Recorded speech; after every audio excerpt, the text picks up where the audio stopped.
January 2005, and Asia struggles to clear up after the 2004 tsunami and come to terms with the appalling destruction that claimed the lives of over 250,000 men, women, and children. Tragically, this was not a one-off event. These catastrophes have happened before and will certainly happen again.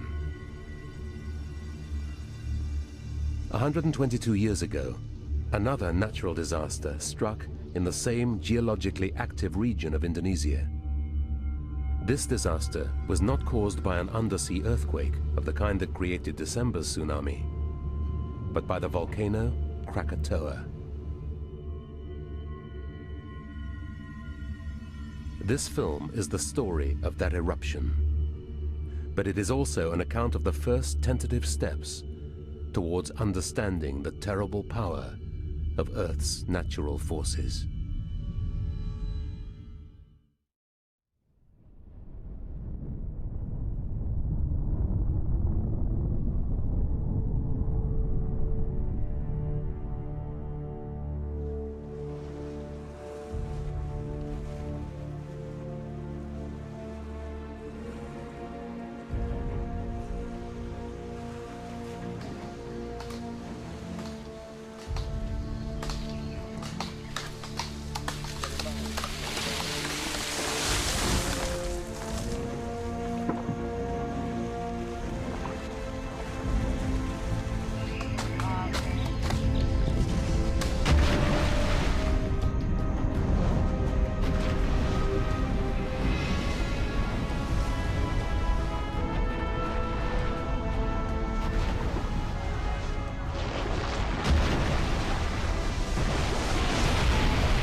On the 27th of August, 1883, the uninhabited volcanic island of Krakatoa blew itself out of existence with an explosion the equivalent power of 150 million tons of TNT. The eruption was so loud, the sound was heard over a twelfth of the Earth's surface. The shock waves reverberated around the entire planet 7 times. These vibrations are airborne. It's not coming through the ground. It's not an earthquake. This explosion also caused giant tsunami, the largest of them twice the height of those of 2004. God. Turn them into the wave now!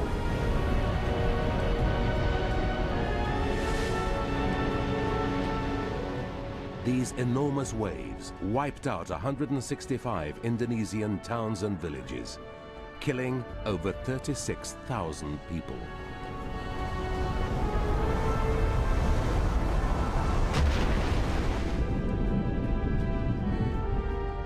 Within hours, news of the disaster was transmitted around the globe, and scientists of the time struggled to comprehend the geological forces that caused the tragedy.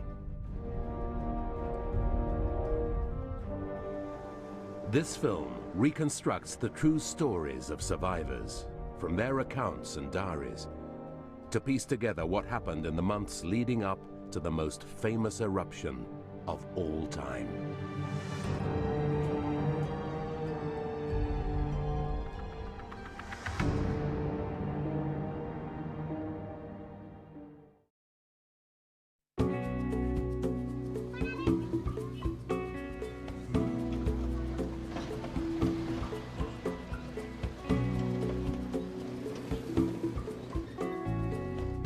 The eruption of Krakatoa, over 120 years ago, has become a landmark in our understanding of how volcanoes affect our planet. Mike Rampino is professor of geology at New York University. His research has been instrumental in discovering why Krakatoa erupted with such force.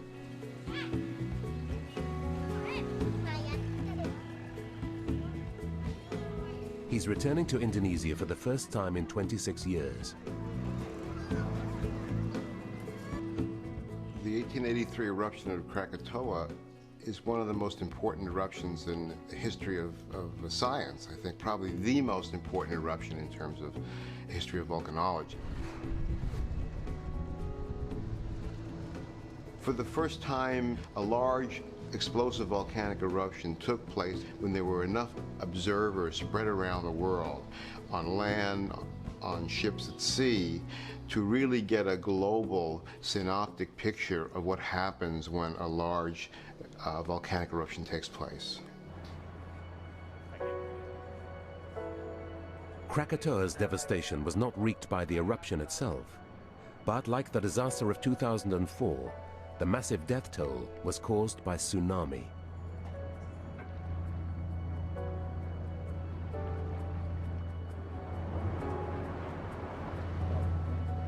Volcanologist and writer Bill Maguire from University College London is an expert in tsunami, but those generated by Krakatoa in 1883 are of particular interest to him.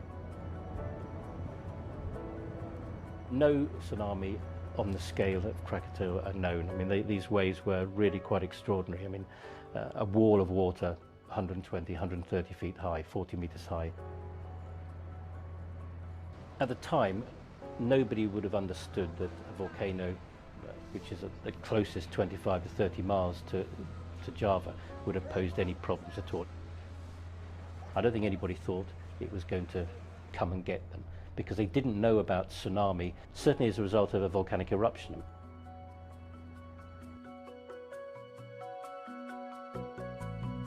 Indonesia is a group of thousands of islands in Southeast Asia. Two of the largest islands in this archipelago are Java and Sumatra. Separating them is a busy waterway known as the Sunda Strait.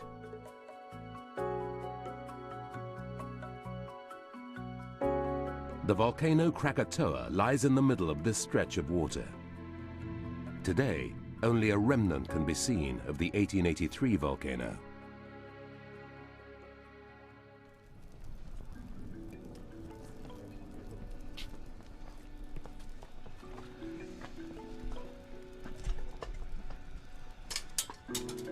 To understand what Krakatoa was like in 1883, Mike Rampino has traveled to the volcanic national park of Tengah Bromo in East Java.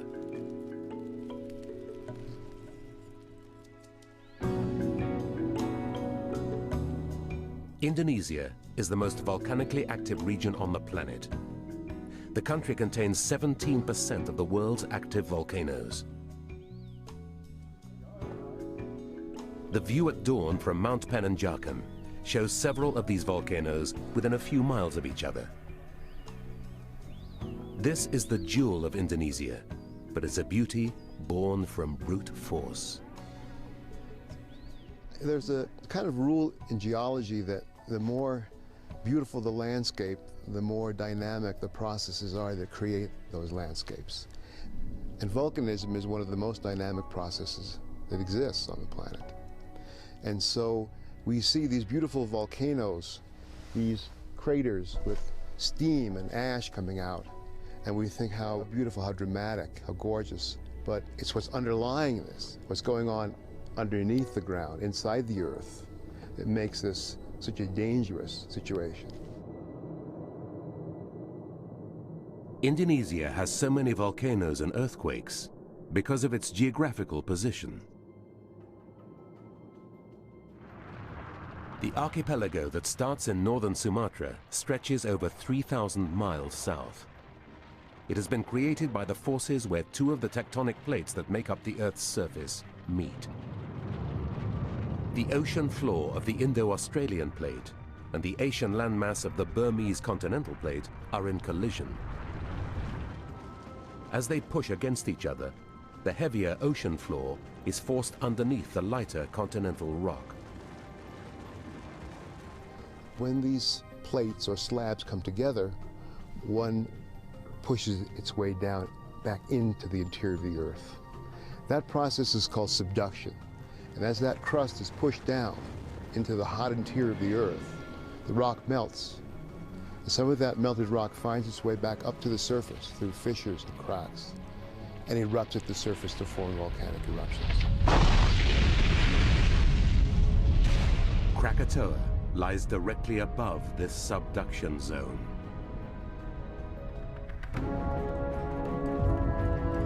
volcanologists have pieced together Krakatoa's eruptive history. In 416 AD, an ancient Krakatoa destroyed itself in a massive explosion.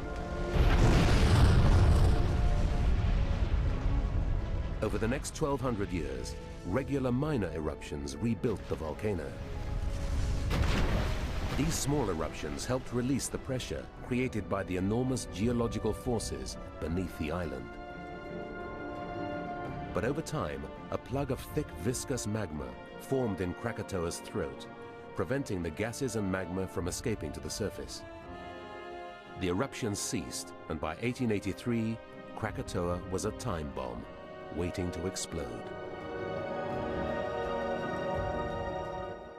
Within sight of Krakatoa were the low-lying and densely populated coastlines of West Java and southern Sumatra. Situated at the southern tip of Sumatra was Ketimbang, just 23 miles north of Krakatoa.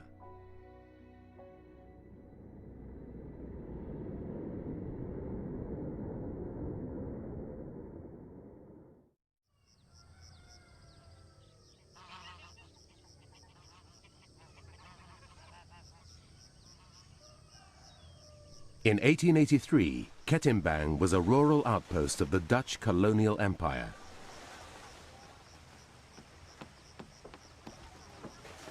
For over 250 years, colonial rule in Indonesia had effectively reduced the locals to tenants in their own land. But an uneasy peace existed, and there seemed little that would disturb the daily life of this heavily populated coastal village.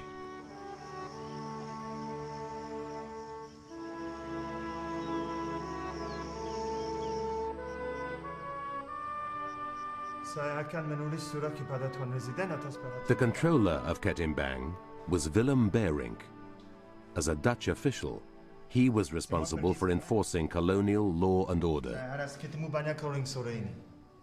Each morning, he would hold a clinic for the administration of the affairs of the local people.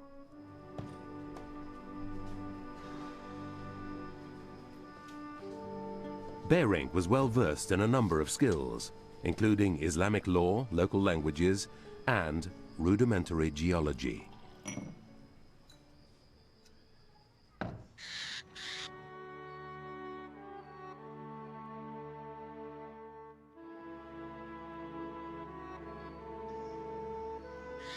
With the local Indonesian population serving as an extensive workforce, Mrs. Berink ran a large colonial household with numerous staff. His name is Yanni.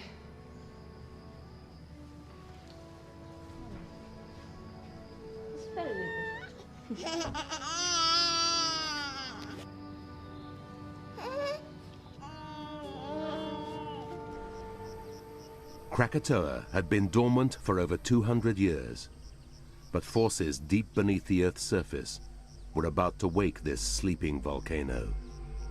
By March 1883, subtle warning signs of the danger that lurked below the volcano were felt on the surface as faint tremors, undetectable to human senses.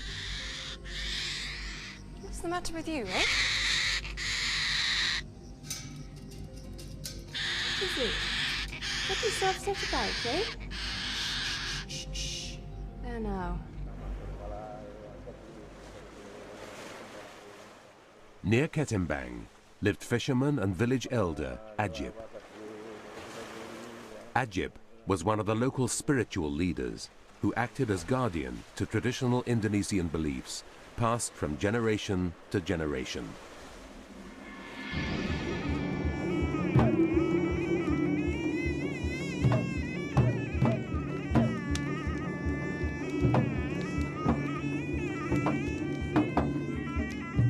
Although regarded as pure superstition by the Dutch, the local belief was that the volcano Krakatoa was home to the fearsome fire-breathing god Orang Alijay.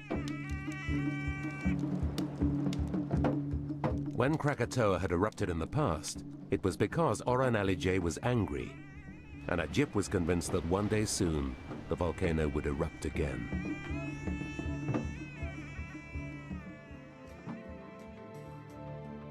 Across the Sunda Strait on the west coast of Java, a series of lighthouses had been erected to help navigate the waters.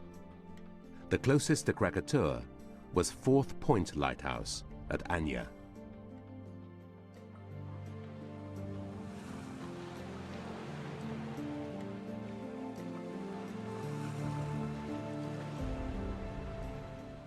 As its recently appointed keeper, Temang would be one of the first to witness the beginning of the eruption. He was married with a son.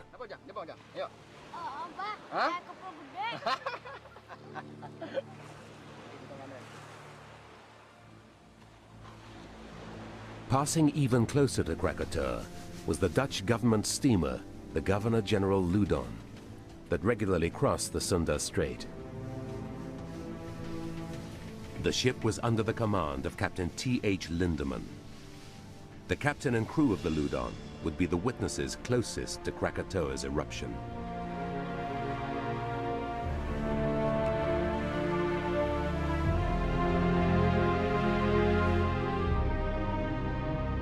"83 miles east of Krakatoa on the north coast of Java is the port of Jakarta.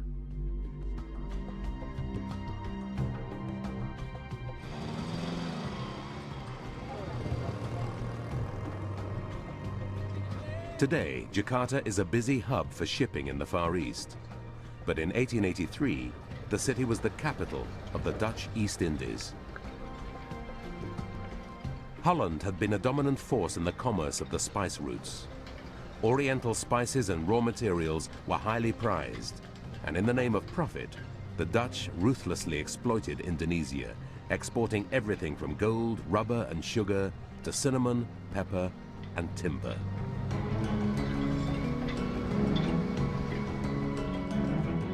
Large numbers of trading ships would travel back and forth to Europe. Each one would dock in Jakarta, or Batavia, as it was then known.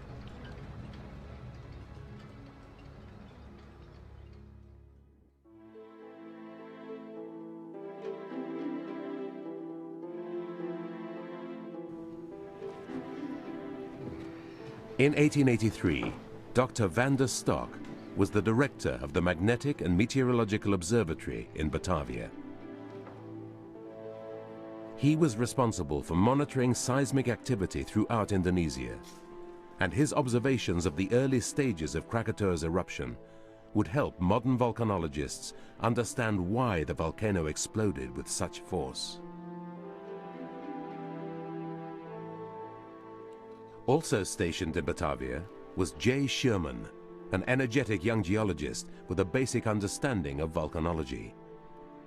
Sherman's expedition to Krakatoa would provide a first-hand account of the erupting volcano, as well as valuable samples of pumice.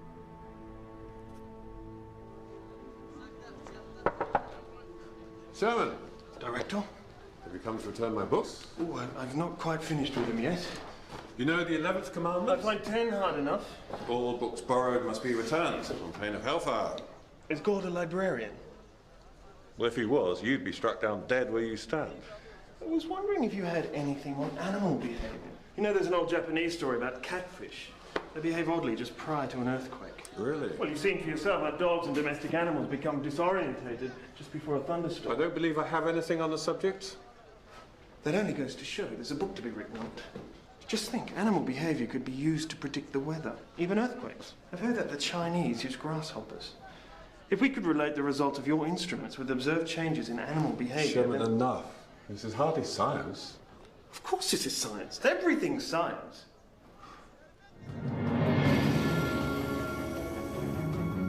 In the 1800s, science and technology were marching mankind into the modern era, and the public's curiosity about the natural world was at an all-time high. The Victorian age is a great age of discovery and observation, and everyone was keen on recording things, natural phenomena. So barometers existed in gentlemen's clubs here, there and everywhere. People were very interested in the weather in particular.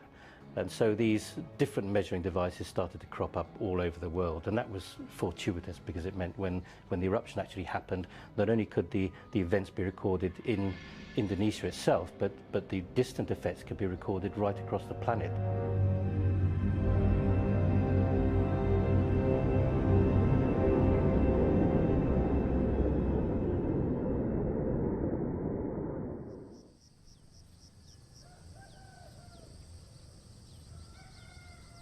Well, that all seems in order.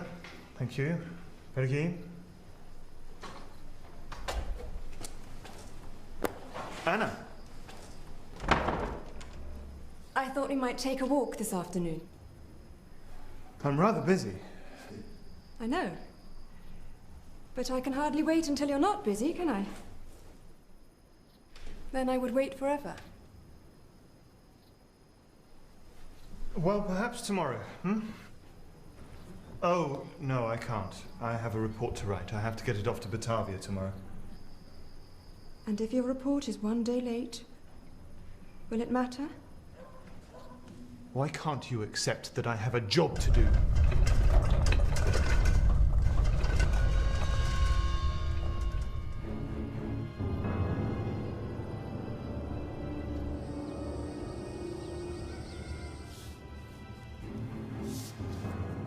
As controller of Ketimbang, one of Bering's responsibilities was to report large tremors to his superiors in Batavia.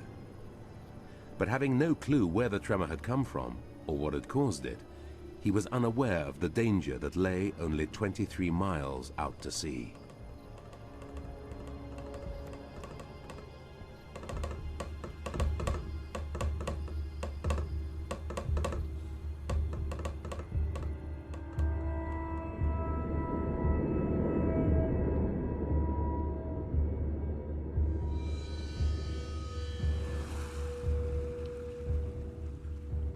Just before midnight on the 9th of May, 1883, intense pressure building deep beneath the Earth's crust broke through the line of weakness directly below Krakatoa. Magma, moving towards the surface, split the crust apart, creating a large tremor.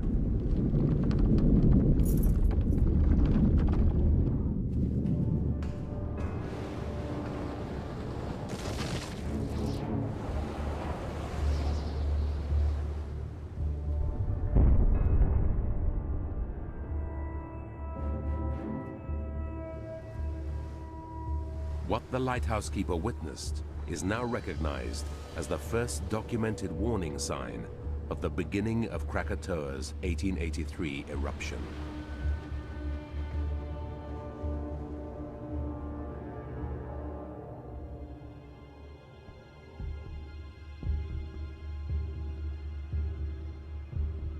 In May 1883, the lighthouse keeper here at the Fourth Point Lighthouse actually saw the sea sort of go flat calm just for an instant, and he would have thought this was rather strange.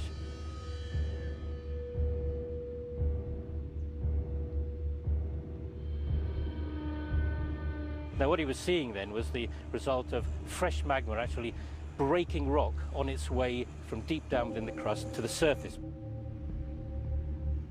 When that happens, when the rock breaks, it generates earthquakes, and as those earthquake waves travel through the sea, they cause it to freeze, if you like. It's the same thing that you see when depth charges explode beneath the surface. And so that's what he would have seen. He would have seen the normal behavior of the waves, then they would have frozen for an instant, and then they would have carried on again, and that would have been obviously rather odd to him. To momentarily freeze the waters of the Sunda Strait required incomprehensible geological forces. After 200 years of dormancy, Krakatoa was about to wake from its slumber.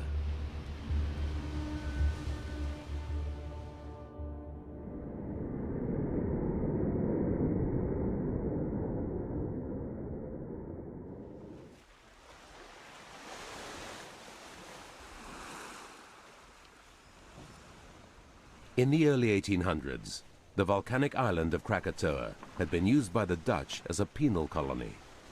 The island had also served as an outpost for naval reconnaissance. But by 1883, Krakatoa was uninhabited and only frequented by fishermen who used the surrounding waters as a rich hunting ground. and the fertile jungle for timber to build their boats. But all that was about to change.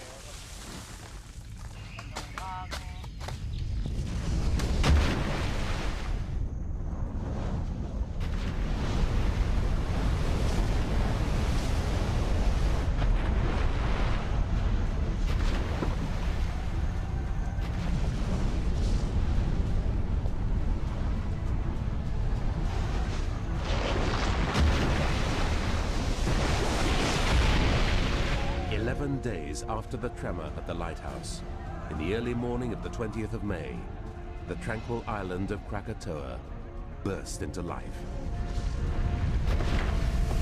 Intense pressure building beneath the most northern crater was finally released.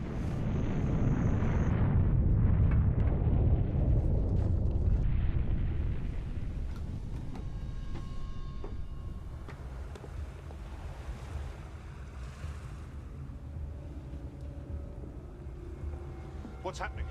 There, Captain.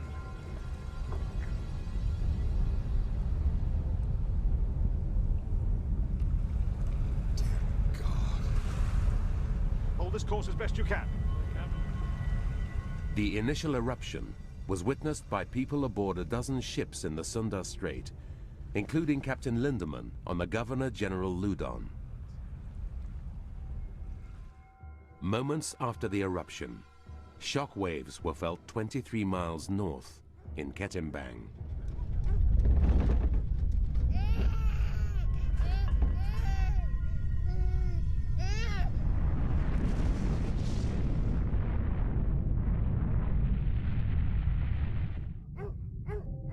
Minutes later, the blast was felt 83 miles away in Batavia.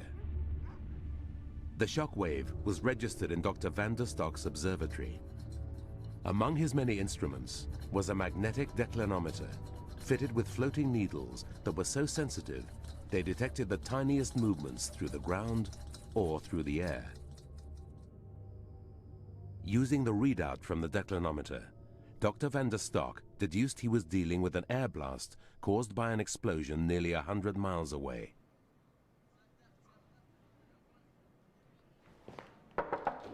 Did you register a tremor? Does that correlate with your instruments? It's not an earthquake. Take a look at this. Needle has been moving in a vertical plane. These vibrations are airborne. It's not coming through the ground. It's not an earthquake. Then volcanic? I think so. At last. I've always wanted a volcano. What do we have on the subject? But even van der Stok could not have predicted the scale of devastation Krakatoa would wreak. Because he witnessed the eruption firsthand, Captain Lindemann's log now forms a vital part of a body of information about the eruption. On the 20th of May at 10:30 in the morning, a volcanic eruption was observed on the island of Krakatoa. We saw from the island a white cumulus cloud rising fast. It rose almost vertically until after about half an hour it had reached 11,000 meters. Here it started to spread like an umbrella as it had reached the height of the westerly winds. Soon, only a small part of blue sky was seen on the horizon.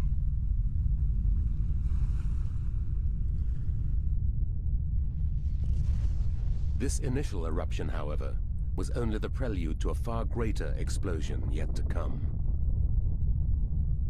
Krakatoa had finally woken from its slumber.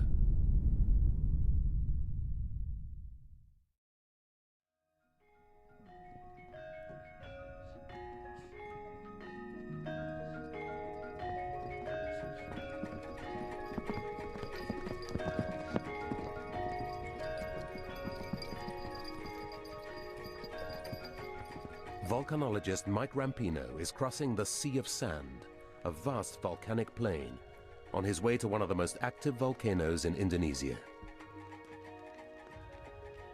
Mount Bromo has many similarities to Krakatoa. It is fueled by magma generated from the friction of the Indonesian subduction zone, and its crater is approximately the same size as Krakatoa's. But Bromo continuously releases the pressure beneath it and is known to have erupted 50 times in the last 200 years, and so never on the scale of Krakatoa in 1883.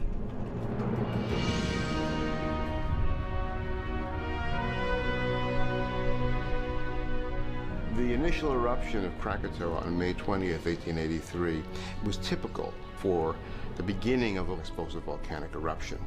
There was a sudden explosion and a rise of a column of ash and steam and gas, in this case very rapidly up to a height of about 30,000 feet above sea level. What had happened is a viscous plug of congealed magma and rock was sitting in the throat of that volcano for 200 years. And finally, the pressure below it built up to the point where the rock cap broke. That released the pressure on the magma chamber inside the volcano, and that's like popping the cork on a champagne bottle. In fact, it's like shaking up the champagne bottle first and then popping the cork. This violent eruption was the opening salvo for a series of eruptions that were to take place over the next few months.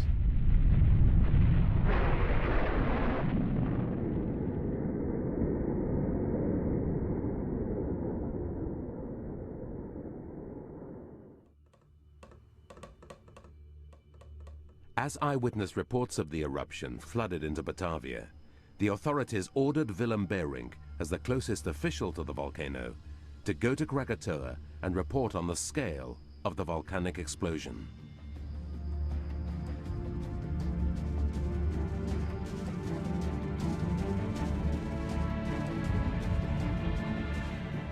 The following morning, Beering and the local fisherman Ajib began their journey to the island of Krakatoa.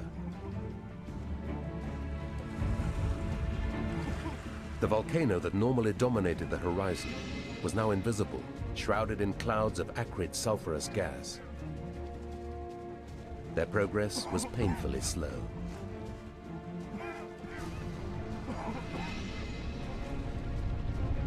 Stop, stop.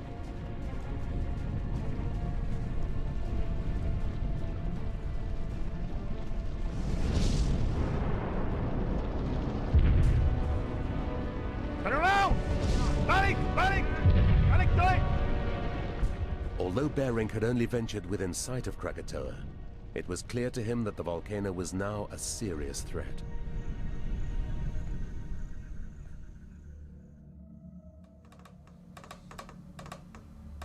On his return, a concerned Beering wired a report of the eruption to Dr. van der Stok at the Magnetic and Meteorological Observatory in Batavia. The Governor-General was immediately informed.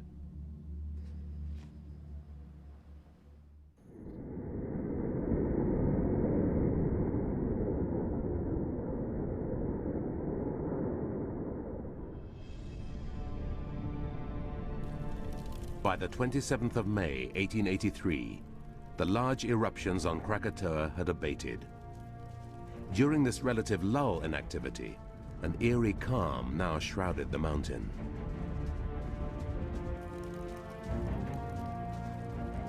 Driven by scientific curiosity, Schumann and van der Stok set foot on Krakatoa to investigate. As they began their ascent up the slopes of the active crater, they saw that large areas of the once forested island now lay charred and smoldering.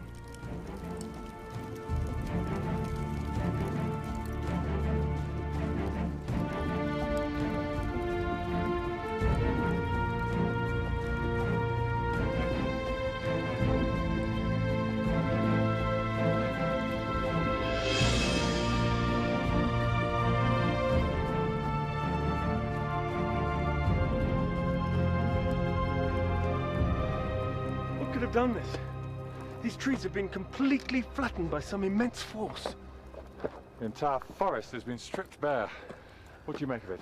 Well, it's as if some superheated whirlwind has torn down the mountain. It's remarkable. Indeed.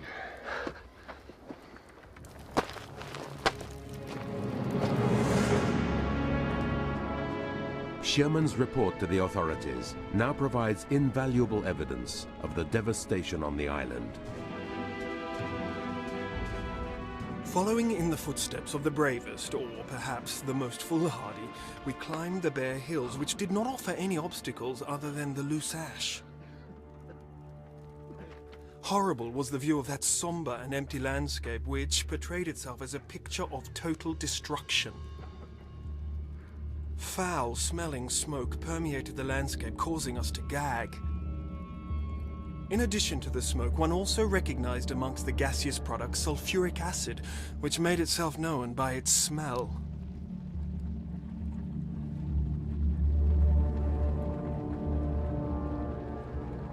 The samples collected by the expedition are now a vital record of the volcanic material ejected by Krakatoa in the early stages of eruption.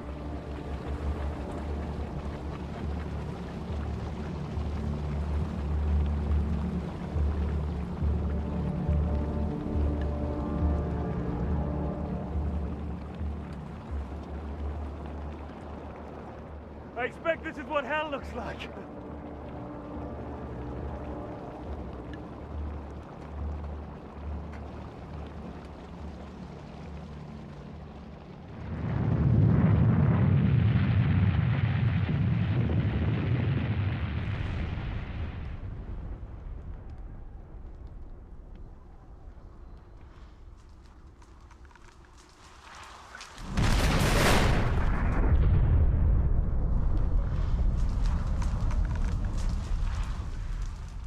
Should be getting back. I want to see the crater. We don't have the time. I'm going up there. Sherman, no.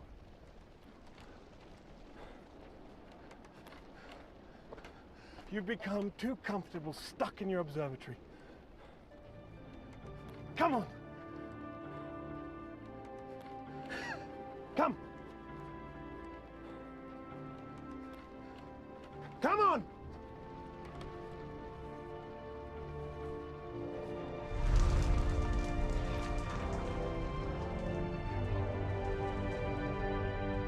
Not too far now, Doctor. Not too far.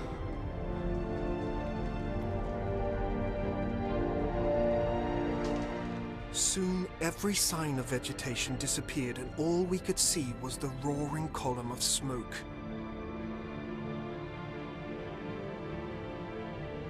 We climbed the last hill, and we were standing at the steep edge of the crater wall.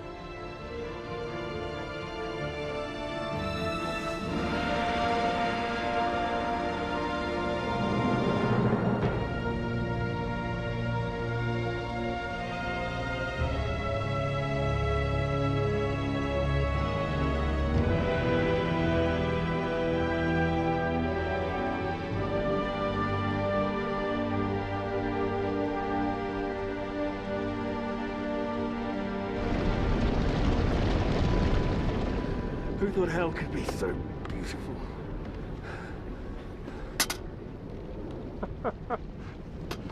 You really are quite mad, Sherman, aren't you? Sherman and van der Stock believed that the worst of the eruption was over. Little did they know that in 3 months' time, the entire island of Krakatoa would have blown itself out of existence.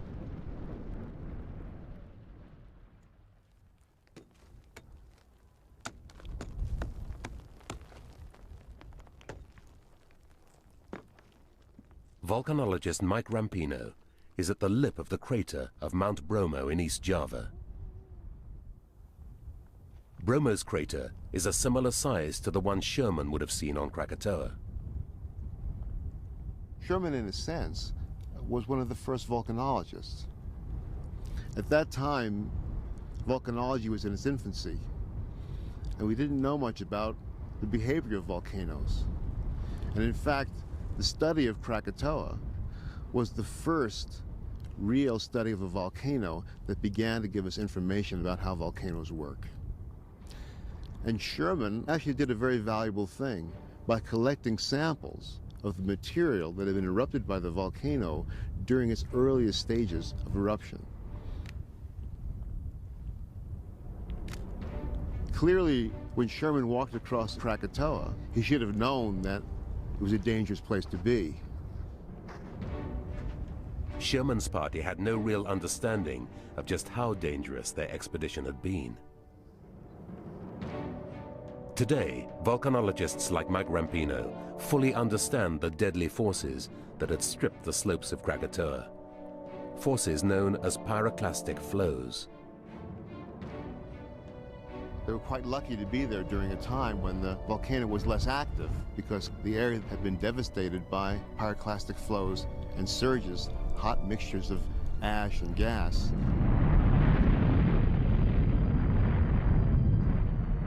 Krakatoa's first eruption had thrown fine particles of ash high into the atmosphere, but the real danger lay closer to its flanks.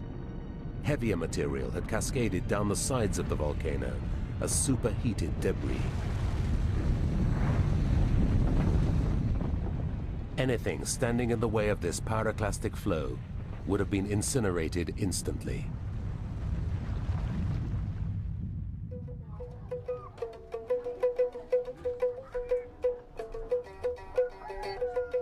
By the end of May 1883, Krakatoa, the volcano that had violently awoken after 200 years, returned to relative calm.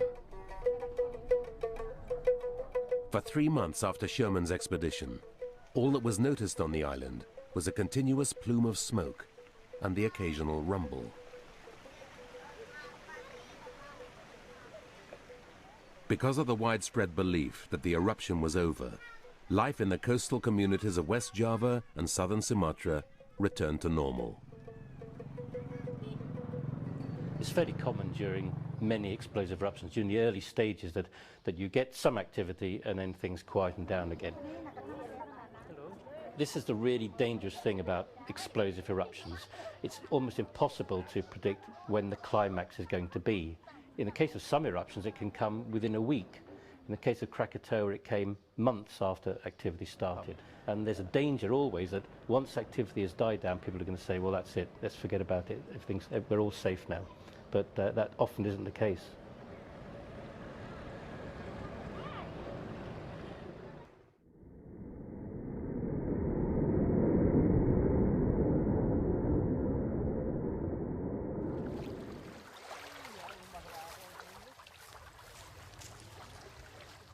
Along the coastlines of West Java and southern Sumatra, the morning of Sunday, the 26th of August, 1883, was as any other.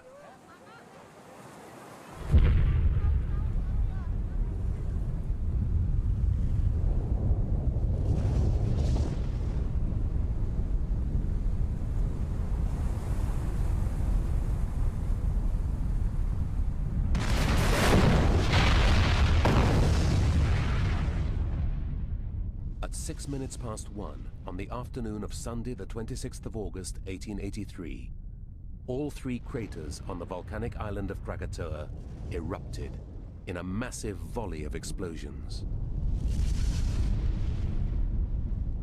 The enormous pressure that had been building for hundreds of years was suddenly released.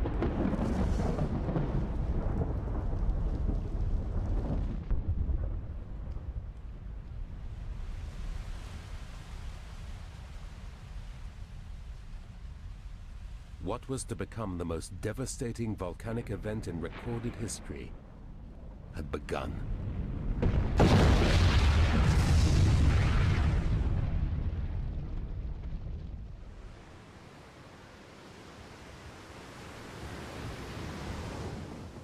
The densely populated communities living within sight of Krakatoa, on the coastal areas of West Java and southern Sumatra, now had only hours before the full force of the volcano would devastate the area.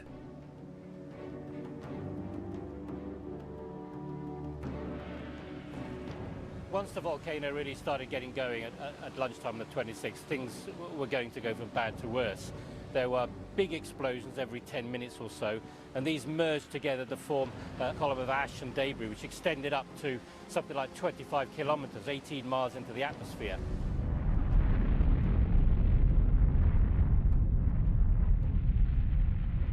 There was heavy ashfall, there was a lot of pumice falling on ships out in the straits, and by late afternoon everywhere was pitch black, and you probably could hardly see a hand in front of your face.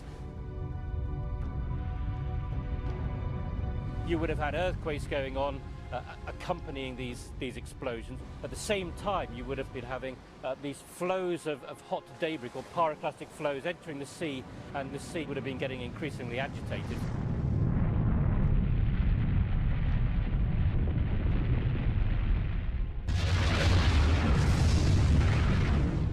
The ship closest to Krakatoa that afternoon, just 12 miles away, was the Governor-General Loudon. Keep her away from the coast! We mustn't be drawn inland. Hot, sticky volcanic ash fell from the dark clouds, smothering the ship. Get that paraffin off the deck before it explodes! Overboard! All of this! Overboard! Overboard!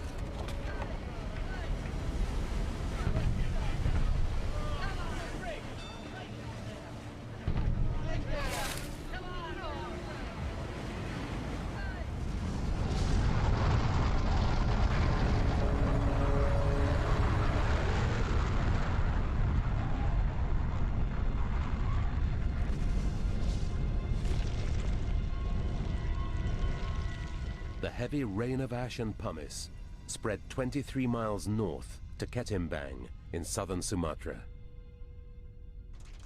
They would have experienced ash starting to drift down, and then maybe sort of pellet-sized bits of pumice and bigger bits of pumice falling, and generally just this increase in the amount of material falling out of the sky.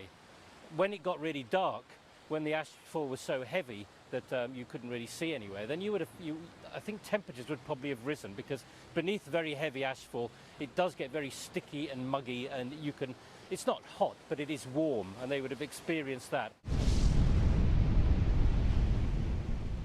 At 5:30 the following morning, the first of 4 truly cataclysmic explosions occurred on Krakatoa. The volcano erupted, literally ripping itself apart in an explosion equivalent to the power of 1,000 atomic bombs.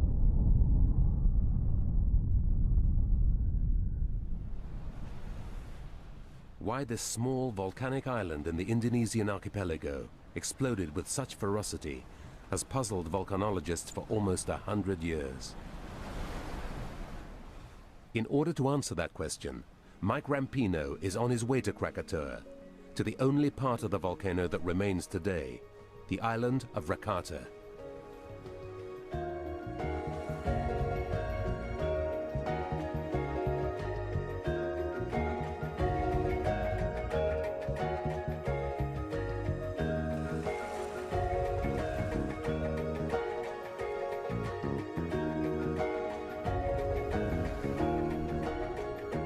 Rampino first visited Krakatoa in 1979 to pick over the remains of the eruption in search of vital evidence. He's now returning with local guide Samsul to confirm his latest theory.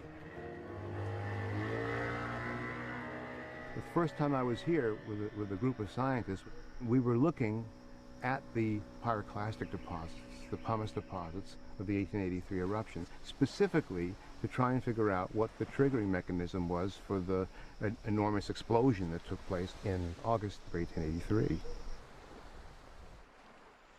The initial theory to explain the extreme violence of Krakatoa's eruptions was that seawater seeped inside the volcano and mixed with the magma to create the huge explosions.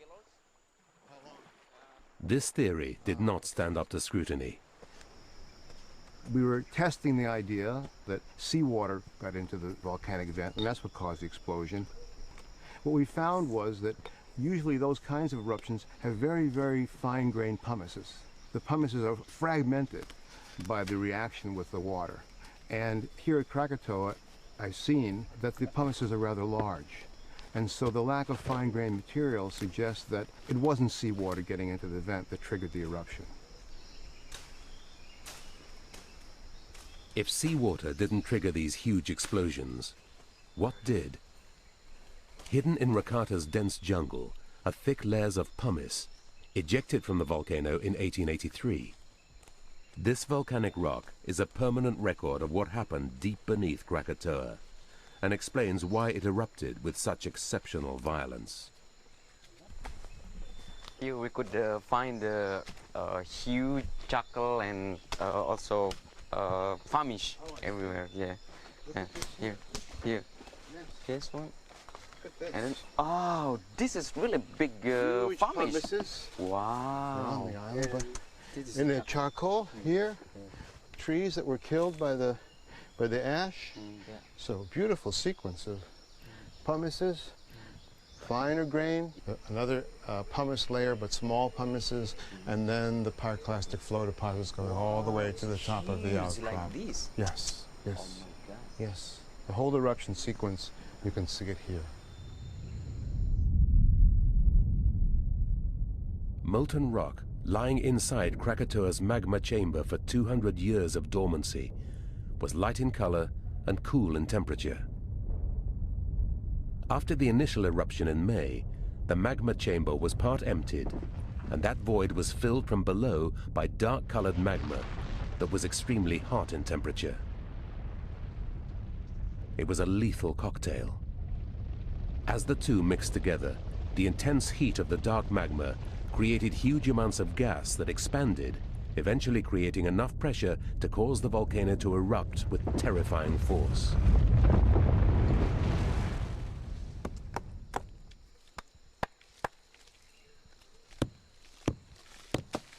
So this is the mixed pumice. It's got the light material and the dark material. Two different kinds of magma that triggered the 1883 eruption. This light-colored magma was sitting there for a long time in the magma chamber, and then this dark-colored stuff came in from the bottom, heated it up, and caused it to overturn, and for the gas to begin to come out of the magma, and the pressure built up, and that's what caused the volcanic eruption. Yes, yes. This mixing of two magmas beneath Krakatoa was the direct cause of the massive explosions. But when combined with the volcano's unique position in the Sunda Strait, these explosions generated a series of giant tsunami. Some would be the largest waves ever witnessed.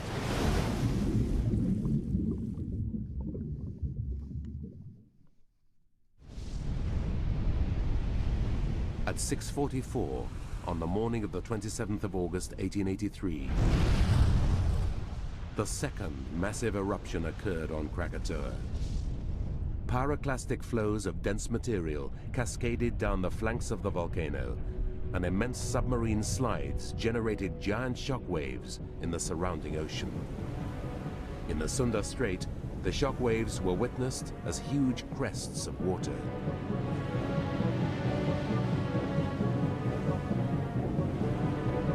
God. Counter into the wave now! As fast as you can!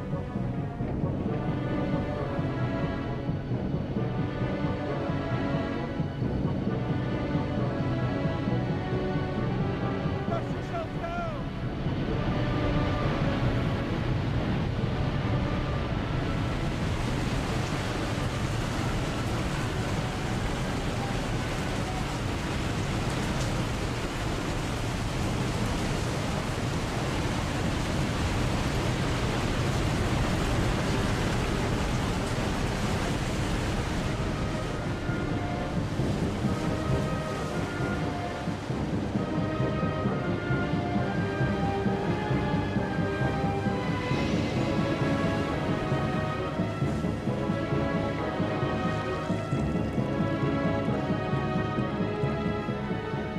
When these first waves reached the coastline of Java, they slowed and reared up to enormous height, revealing the full horror of a tsunami.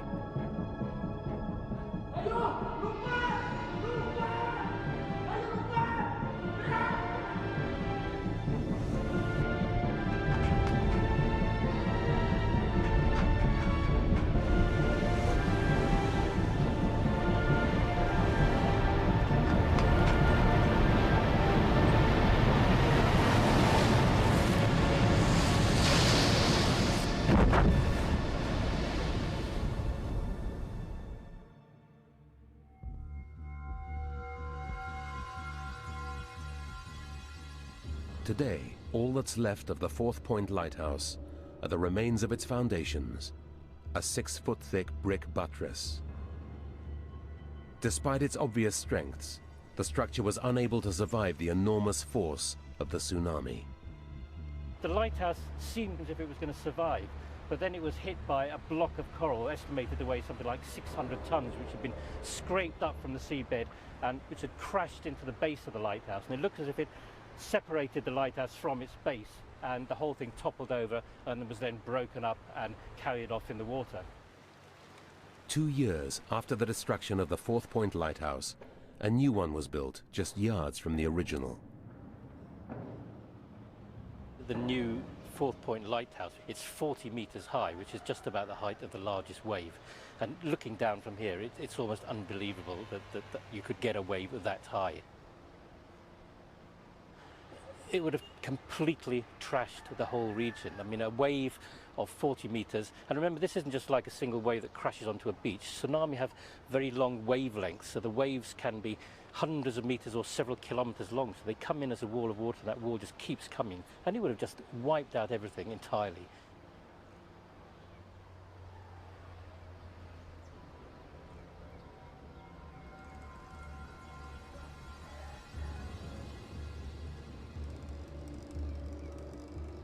A total of 19,600 Javanese died on this stretch of coastline alone.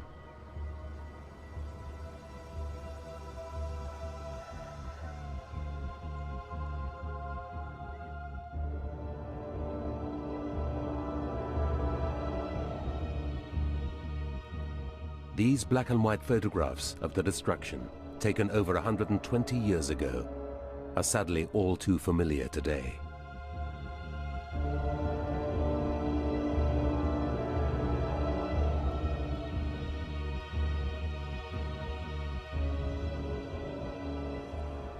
The 2004 tsunami was more destructive in the sense that it killed more people over a large area, and that is because such a big area of seabed was jolted upwards, and that sent these waves out. The waves generated by the Krakatoa eruption were much, much bigger, but they lost energy very rapidly, so they didn't travel any great distances. The Fourth Point tsunami stripped the sand from the beaches and destroyed everything in its path.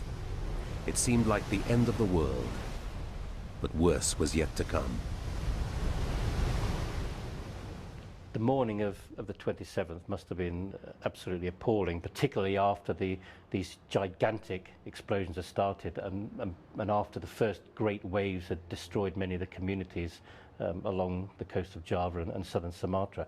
So many people had already died, others were terrified. And I think people by then must have begun to wonder, is this the end of the world? Is this just affecting us here, or is everybody experiencing this?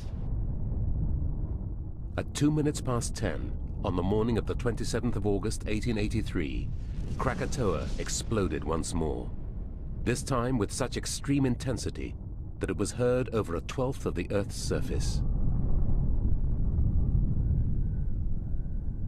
The sound of the detonation was carried 2,000 miles south to Perth, Australia, and 3,000 miles west to Rodriguez Island in the Indian Ocean. It remains the longest distance traveled by any airborne sound in recorded history. This was the climax of the whole eruptive sequence, one of the loudest noises, if not the loudest noise ever heard by modern humans.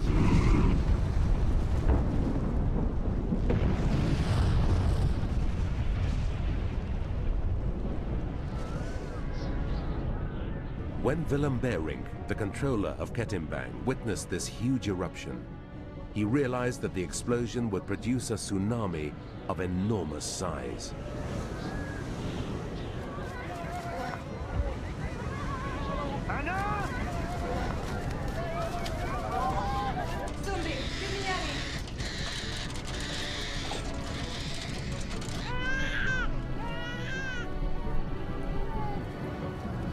The tsunami generated by Krakatoa would travel across the Sunda Strait at approximately 60 miles per hour, taking just 20 minutes to travel the 23 miles to Ketimbang.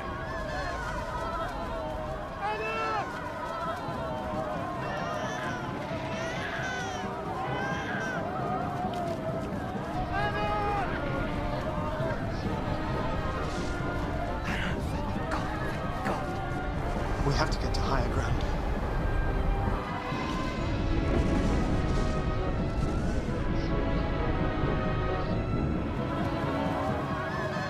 Fortunately for the Bearings, Ketimbang was situated at the foot of Mount Rajabasa.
The Bearings escaped the clutches of the tsunami by climbing the slopes of Mount Rajabasa to 400 feet above sea level.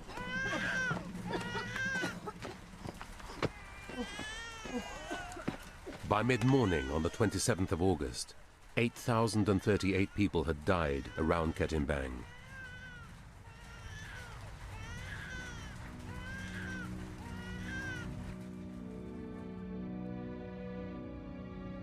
Leaving death and destruction in its wake, the tsunami funneled up the Lampong Bay, continuing to slow in speed and gather in height.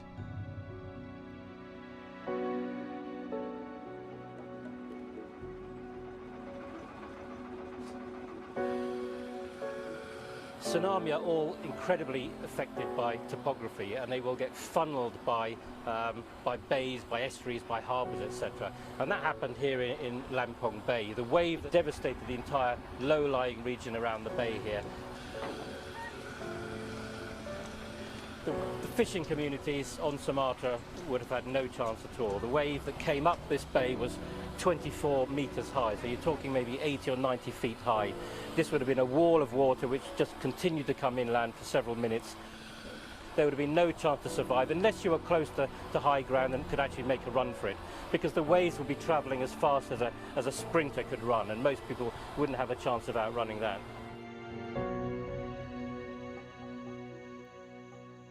At the head of the Lampong Bay, lying directly in the path of the tsunami, was Telok Betong, the largest port in southern Sumatra. The entire town was washed away, killing a further 2,263 people.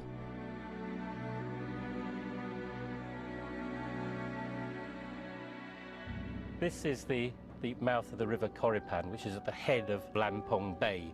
And it's an excellent example of what Telok Betong would have looked like after the tsunami had funneled up the bay and then gone back out again. A scene of complete devastation, really. Mud covering everything, trees sheared off so that all you see are the stumps sticking up, and no sign at all of human habitation.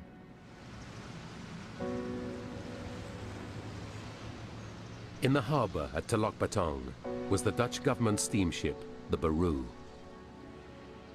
Its mooring buoy now lies as a forgotten monument to the dead. This is the only memorial for the Indonesian victims of Krakatoa.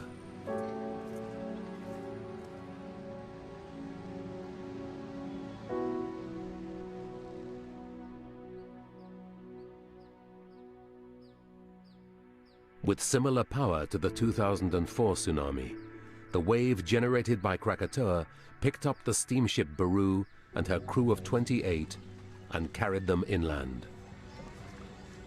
Their final resting place can be found almost 2 miles up the river Koripan. The Beru was already suffering because the seas were getting very agitated, and then a big tsunami tore the ship from its mooring buoy and dumped it up this river here.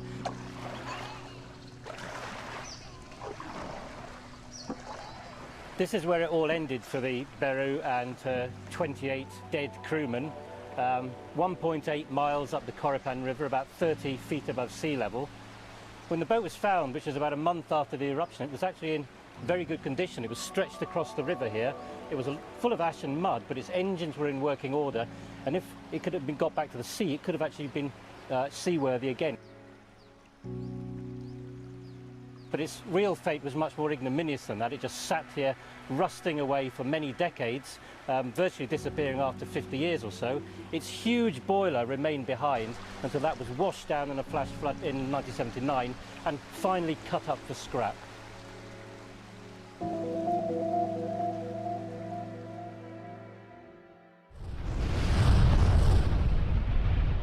At 10:45 on the morning of the 27th of August 1883, the fourth and final eruption tore Krakatoa apart. When the ash and smoke cleared, the shell of the volcano had collapsed beneath the surface of the water into the empty magma chamber. All that was left was a remnant of the volcano, known as Krakatau, and the existing islands of Valaten and Lang.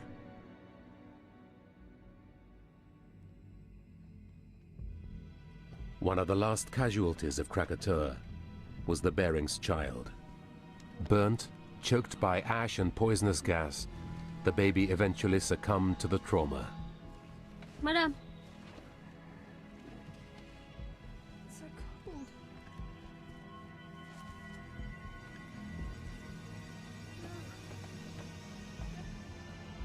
No, yeah.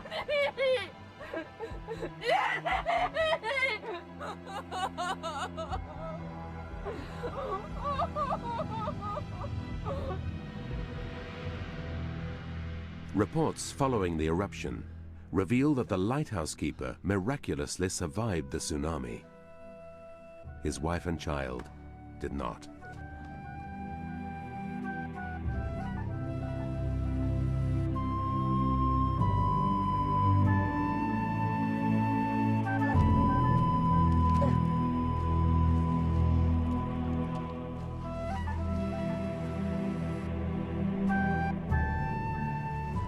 Despite his personal tragedy, records show that Temang stood by his post, performing his duty as keeper, warning passing ships in the Sunda Strait.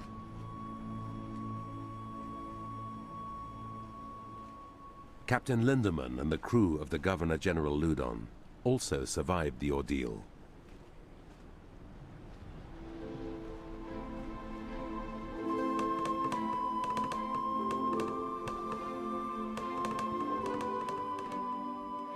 Within hours of the final eruption, the dramatic news was being transmitted around the world.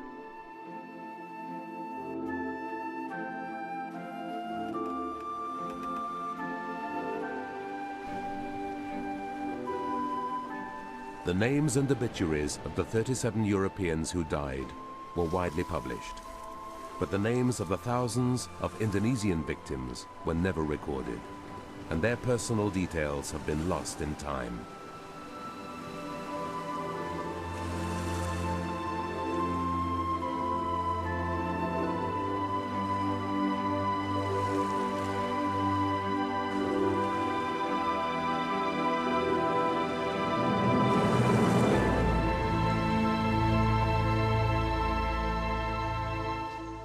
In total, 36,417 people died, and 165 towns and villages were destroyed.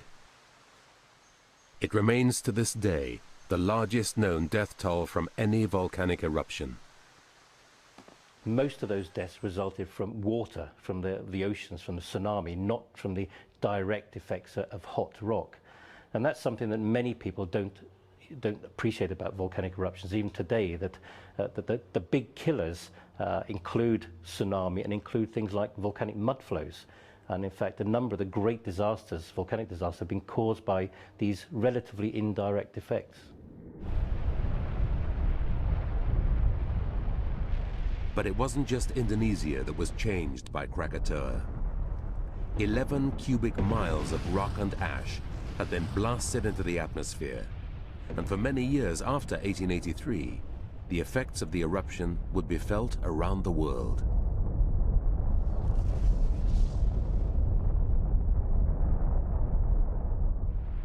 If you add up all the material that was erupted by Krakatoa and brought it to Manhattan, you could cover the island of Manhattan to a depth of about 200 feet. That's the volume of material ejected during the massive phase of the Krakatoa eruption in 1883.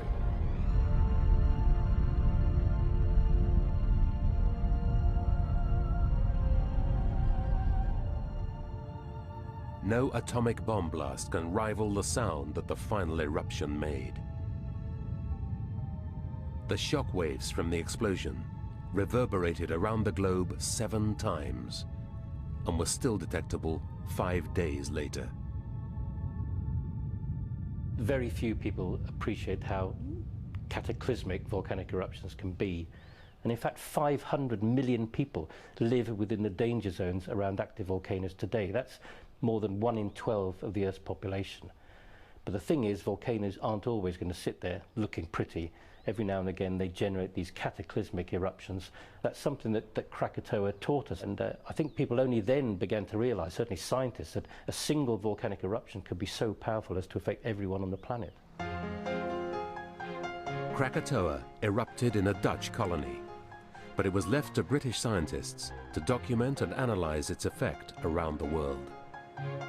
Dr. Eleanor Highwood is a meteorologist at Reading University. She's visiting the Royal Society in London. The Society was established in 1660 to promote the study of natural phenomena, and in January 1884, it set up a Krakatoa committee to investigate the effects of the eruption on a global scale. Dr. Highwood studies changes in climate and atmospheric conditions after large volcanic eruptions, and the Royal Society contains the most comprehensive collection of material devoted to Krakatoa. Are these for me? Yes, they are. These are the papers relating to the Krakatoa committee, and that's the committee minutes. Okay. Thank you. The Krakatoa Committee collated in meticulous detail documentation from all over the world. They collected newspaper cuttings and ship's logs, commissioned scientific reports, and even invited the public to write in with eyewitness accounts of the effects of Krakatoa. The result was the most comprehensive report about a volcanic eruption of its time. So this report starts right from the start of the volcanic eruption, talking about the geology, and then it covers everything. It goes through the sea waves. There's time scales for the atmospheric waves passing around the globe 7 times, and they're recorded everywhere from Australia right the way through to Oxford. Really a global phenomenon. And then an awful lot on optical phenomena, so twilight effects, sunsets, sunrises. So August the 29th, from Japan, the sun was blood red with jets like smoke passing across its face. A month later or so, Hazelmere in Surrey, light pink cirrus stripes at sunset. Buenos Aires, the last days of September, the glows began. They lasted 1 hour 30 minutes. The sun and moon were occasionally coloured. And there's evidence here that this continued for 4 or 5 years. This was really the first evidence that started to give meteorologists a good idea of how matter is transported through the atmosphere.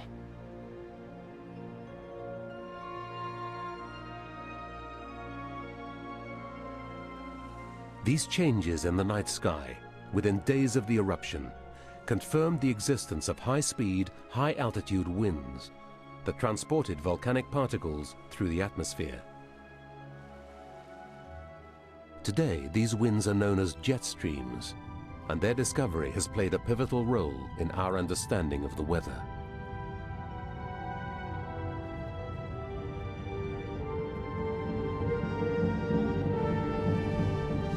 The eruption of Krakatoa propelled 11 cubic miles of ash and dust into the air.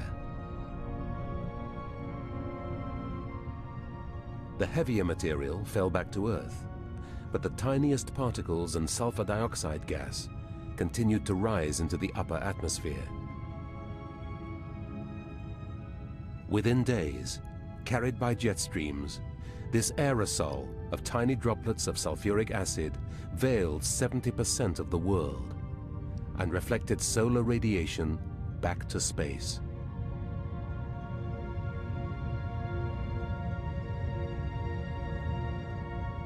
The result was an overall cooling of the Earth's temperature by 0.5 degrees Celsius. But this process had another impact on the globe. It turned the skies blood red.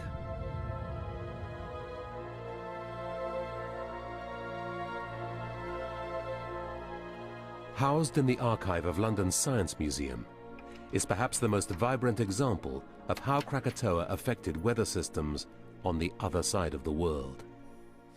Curator Wendy Sheridan is showing Dr. Highwood the work of Victorian painter William Ascroft.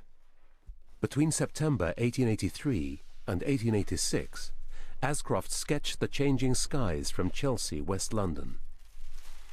The result is a series of extraordinary oil pastels. This is the first panel of 72 of 533 sketches that the artist William Ascroft started sketching in 1883 when he noticed changes in the colours of sunsets, and he spent 4 years in virtually the same place sketching them, timing each sketch according to the changes in the colours.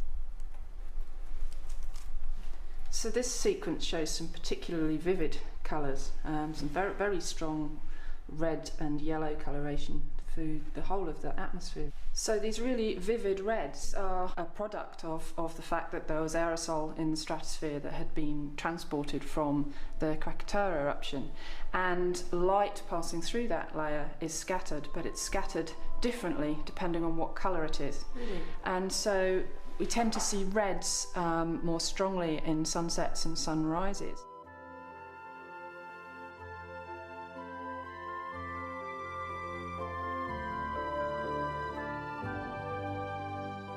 In an age of black and white photography, Ascroft's unique work acts as a time-lapse account of how Krakatoa, thousands of miles away, directly affected the British skyline.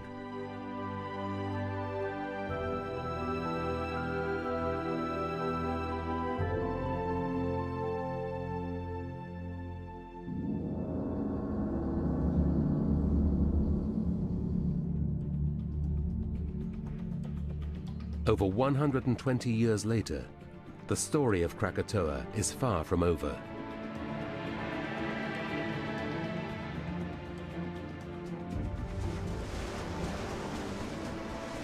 Although the eruption in 1883 almost completely destroyed the entire volcano, from its ashes, a new one is emerging.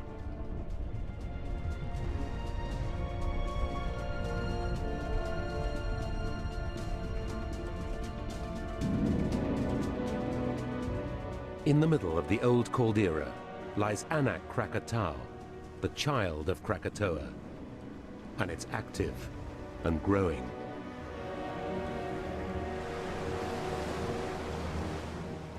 Mike Rampino set foot on Anak 26 years ago. He's now returning there with Dr. Rudy Hadisantano from the Volcanological Survey of Indonesia. Rudy accompanied him on his first trip. This must grow so fast. This very fast growth, yeah, because there was almost no forest here when we were here last time. So the lava flows on the other side of the island. This side of the island mostly jungle, but so this is the end of the forest, and there is Anak. Like twice as big as it was 25 years ago, when I was here with you. Yeah, right. In its short life, the volcano has injured 5 tourists and claimed the life of 1, hit by a lava bomb exploding out of the crater. There's now an official warning advising against venturing onto the island. It's hard to climb. Yeah, very steep.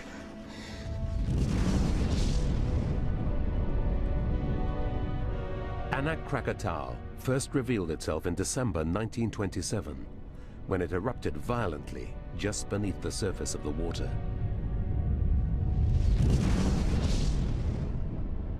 Since then, it has been erupting with increasing intensity and growing rapidly at a rate of 15 feet every year.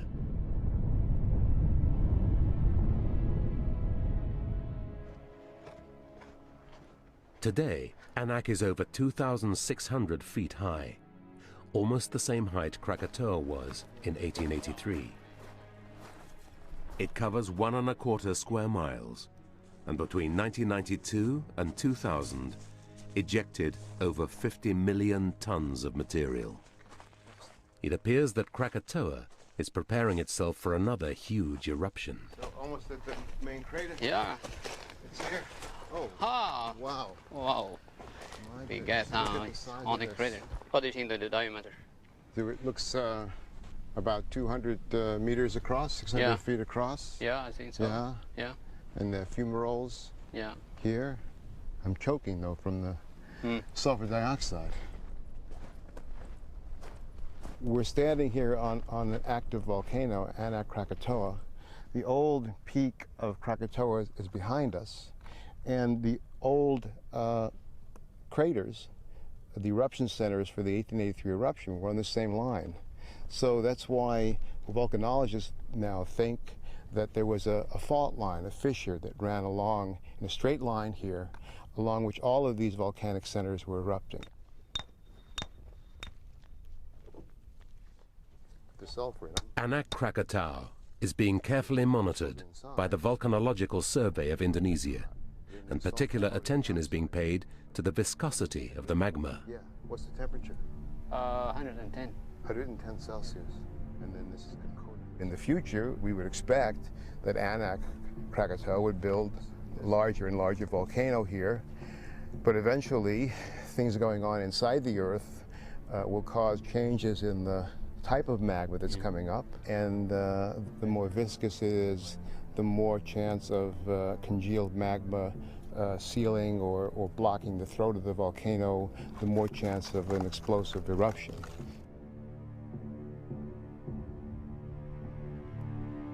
Anak Krakatau will continue to grow in size, and it's a geological inevitability that sooner or later processes deep beneath the volcano will cause Krakatoa to erupt once more with paroxysmal force.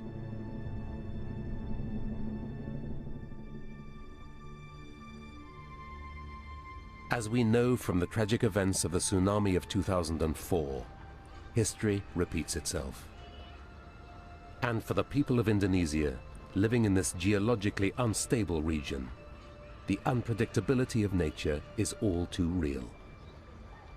The tragedy of Krakatoa was it was located in the middle of the Sunda Straits, surrounded by water and surrounded by coastlines that were fairly densely populated, very low-lying coastlines, unprotected in any way from these kinds of waves.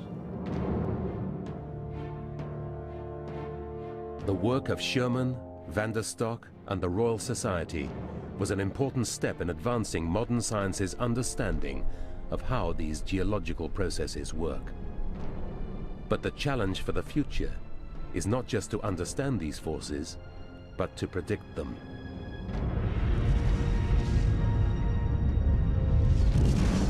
The hard lessons learned are that the destructive power of nature should never be underestimated.